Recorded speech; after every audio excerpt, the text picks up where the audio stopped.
नमस्कार दोस्तों, स्वागत है आपका आपके channel one nation one exam पर। तो दोस्तों, इस वीडियो में हम लोग यूपी डीएलएड फोर्थ सेमेस्टर के हिंदी प्रश्न पत्र के वस्तुनिष्ठ प्रश्नों को देखेंगे जो आज तक पूछे गए हैं। साथ ही साथ वह प्रश्न भी शामिल हैं जो आपसे इस वर्ष पूछे जा सकते हैं, इसलिए वीडियो को एंड तक ध्यानपूर्वक अवश्य देखें। तो पहला वस्तुनिष्ठ प्रश्न देखते हैं जो कि है बीजक नामक ग्रंथ के रचयिता हैं, तो वह हैं कबीर। अगला प्रश्न है तुलसीदास जी का जन्म हुआ था। तो दोस्तों, इनके जन्म तिथि पे मतभेद है, जहां आपको कहीं कहीं 13 अगस्त 1497 मिल जाएगा। वहीं अगर मंजरी के अनुसार बात करें तो 1532 ईस्वी मिल जाएगा, यानी 1500 ईस्वी के आसपास हुआ था। तो आपका ऑप्शन ए सही हो जाएगा। अगला प्रश्न है बिहारी जी सर्वश्रेष्ठ कवि थे, तो रीतिकाल के जयशंकर प्रसाद जी का स्वर्गवास हुआ था, तो दोस्तों सन 1937 में। अगला प्रश्न है परिमल काव्य के रचयिता हैं, तो वह हैं दोस्तों सूर्यकांत त्रिपाठी निराला जी।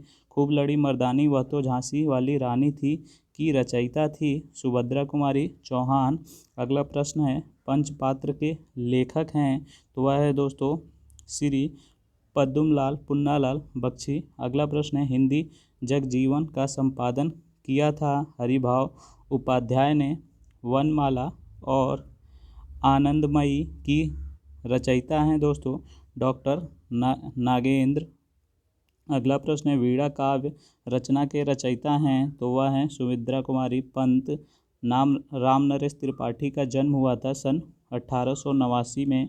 अगला प्रश्न है काशी में नागरी प्रचारणी सभा की स्थापना की थी, तो श्याम सुंदर दास ने। उपेंद्र में कौन सी संधि है, तो वह है दोस्तों गुण संधि। अगला प्रश्न है यद्यपि में कौन सी संधि है, तो वह है यड़ संधि। पावक में कौन सी संधि है दोस्तों, तो वह है अयादि संधि। गंगा में कौन सी संधि है, तो अनुस्वार संधि। छात्रापी में कौन सी संधि है, तो वह है दोस्तों सुलोभ संधि। भ्रातृ में कौन सी संधि है, तो वह है एक शेष द्वंद्व समास। बहुब्रीहि समास के कितने भेद होते हैं, तो दोस्तों इस क्वेश्चन का आप नीचे कमेंट कीजिएगा कि आपके अनुसार बहुब्रीहि समास के कितने भेद होते हैं। विद्याधनम में समास है, तो वह है दोस्तों रूपक कर्मधारय समास। तत्पुरुष समास के भेद होते हैं, तो वह होते हैं दोस्तों 6, 10 आननः यशः यश सह। इसको समास विग्रह के बाद शब्द बनेगा तो दशानन बनेगा। अगला प्रश्न है बालक चतुर्थ विभक्ति में प्रथम वचन में रूप होगा, तो वह बालकाय होगा। नपुंसक लिंग है, एते के रूप है स्त्रीलिंग, जो ऑप्शन सी में दिया हुआ है। श्र धातु का लृट लकार मध्यम पुरुष एक वचन का रूप होगा श्रोष्यासि। अगला प्रश्न है अस धातु लिंड लकार के उत्तम पुरुष द्विवचन का रूप होगा, तो वह होगा आपका आश्व। अगला प्रश्न है दृश्य धातु का लिट लकार उत्तम पुरुष का द्विवचन होगा, तो वह पश्यावा होगा। अगला प्रश्न है लव धातु में लोट लकार के प्रथम पुरुष बहुवचन का रूप होगा, तो वह लभन ताम होगा। कारक के मुख्य भेद होते हैं, तो वह 8 होते हैं।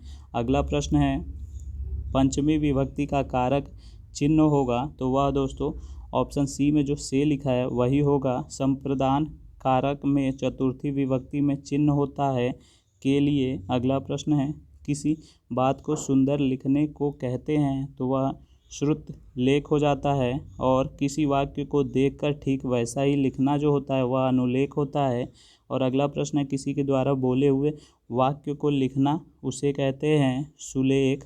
जयशंकर प्रसाद का नाटक जो है वह ध्रुव स्वामिनी भी है, अजातशत्रु भी है, चंद्रगुप्त भी है, तो उपयुक्त सभी उत्तर हो जाएगा। अंधायुक्त के रचनाकार का नाम है धर्मवीर भारती। क्या भूलूं क्या याद करूं किसकी आत्मकथा है हरिवंश राय बच्चन। शताब्दी एक्सप्रेस के समय पर पहुंचने की संभावना व्यक्त की जा रही है, यानी इसमें संदेहवाचक हो जाएगा। अगला प्रश्न है शुद्ध वर्तनी वाले शब्द का चयन कीजिए, तो वह उपयुक्त हो जाएगा। अगला प्रश्न है काशी में नागरी प्रचारणी सभा की स्थापना मैं ऑलरेडी अभी बता चुका हूँ, श्याम सुंदर दास हो जाएगा। हिंदी नवजीवन का संपादन किया था, तो दोस्तों हरिभाव उपाध्याय ने। दुर्लभ को न सताइए जाकी माटी हाय, उपयुक्त पंक्ति के रचनाकार हैं कबीरदास। दमक में तुकांत होगा, तो आखिरी में क है तो धमक हो जाएगा। पुरस्कार कहानी के लेखक हैं जयशंकर प्रसाद। प्रत्युपकार शब्द में प्रयुक्त उपसर्गों की संख्या जो है वह शुरू में 2 है, तो ऑप्शन बी हो जाएगा। रेखांकित शब्द में प्रयुक्त जो समास है वह तत्पुरुष समास है। व्यंजन कितने प्रकार के होते हैं? 3 प्रकार के। अनुस्वार का जो चिन्ह होता है वह यह होता है। अगला प्रश्न है, स्वर को विभक्त किया जा सकता है 3 भागों में। संस्कृत भाषा के स्वर हैं 13। अगला प्रश्न है, स्वर तथा व्यंजनों की कुल जो संख्या है वह 46 है।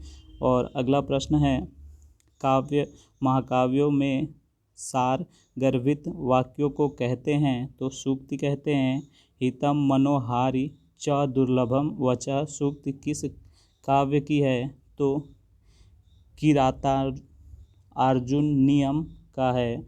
विश्व साहित्य के इतिहास में सबसे बड़ा महाकाव्य जो है वह श्री भगवद गीता है। श्री भगवद गीता के अनुसार मनुष्य का अधिकार है कर्म करने पर। निम्नलिखित में से एक कर्मेंद्रिय है तो वह है दोस्तों वाक। मेघदूत किस रचनाकार की कृति है? कालिदास की। अगला प्रश्न है, सूर्योदय में कौन सी संधि है? तो गुण संधि। कौन सा शब्द अव्ययी भाव समास का उदाहरण है? तो वह है प्रत्येक। अशुद्ध शब्द को पहचानना है तो वह हो जाएगा दोस्तों प्रभु। ठीक है। अगला प्रश्न है, शुद्ध वर्तनी वाले शब्द का चयन कीजिए तो वह है आशीर्वाद। अगला प्रश्न है, हलंत का चिन्ह जो होता है वह आपको ऑप्शन बी में दिया हुआ है और इसका एग्जाम्पल अगले प्रश्न 64 में दिया है। इसमें म के नीचे लगा प्रतीक है तो वह है दोस्तों हलंत। अगला प्रश्न है, क्या भूलूं क्या याद करूं, यह क्या है? तो यह आत्मकथा है। प्रसिद्ध आत्मकथा लेखक हैं तो वह है दोस्तों हरिवंश राय बच्चन भी हैं और इसके अलावा राहुल भी हैं और पांडे वेचन शर्मा भी हैं, तो सभी हो जाएगा। अगला प्रश्न है, नीड़ का निर्माण फिर।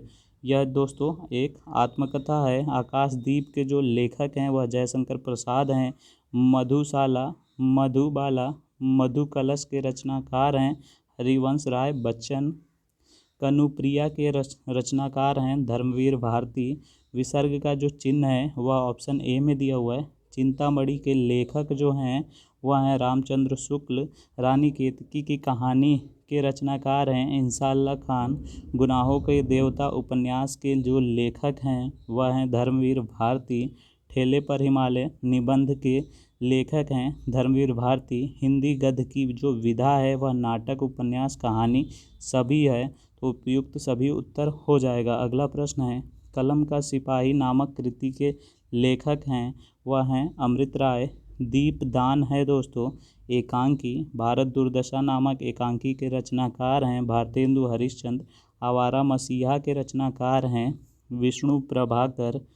अर्ध नारीश्वर नामक निबंध के रचनाकार हैं रामधारी सिंह दिनकर। कामायनी है तो वह है महाकाव्य। शुक्ल युग के उपन्यासकार का नाम है प्रेमचंद्र और मुंशी प्रेमचंद्र का उपन्यास का नाम लिखिए तो कर्मभूमि गोदान निर्मला सभी हो जाएगी।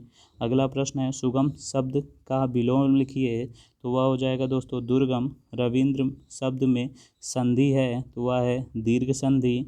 जयशंकर प्रसाद की रचना है कामायनी। छायावादी युग के नाटककार हैं तो वह जयशंकर प्रसाद और राजकुमार वर्मा दोनों हैं, तो उत्तर हो जाएगा सी। गेहूं बनाम गुलाब निबंध के लेखक का नाम है राम वृक्ष बेनीपुरी। जमीन पक गई है काव्य संग्रह है दोस्तों केदारनाथ सिंह का। देवेंद्र शब्द में संधि जो है वह है दोस्तों गुण संधि। अगला प्रश्न है, तुम अपने कार्य में सफल रहो वाक्य किस प्रकार का वाक्य है? तो इच्छावाचक वाक्य। अगला प्रश्न है, स्वच्छ यानी स्वच्छ जो आपके प्रश्न में पूछा गया था वह यह पूछा गया था का अर्थ है सुंदर आँख सुंदर। अगला प्रश्न है, सुंदरता शब्द है तो वह है दोस्तों भाववाचक संज्ञा। तो दोस्तों यहाँ पे आपका पेपर जो है या फिर आप कह लें जितने भी प्रश्न पूछे गए हैं आपके प्रीवियस ईयर पेपर में वह ख़त्म होते हैं। और अगर आपने इस वीडियो को ध्यानपूर्वक देख लिया है तो आपके 5 में से 5 अवश्य आएंगे। और इस वीडियो को अपने दोस्तों के साथ शेयर करें, साथ ही साथ चैनल को सब्सक्राइब करने के साथ बेल आइकन पर क्लिक कर दें। धन्यवाद दोस्तों।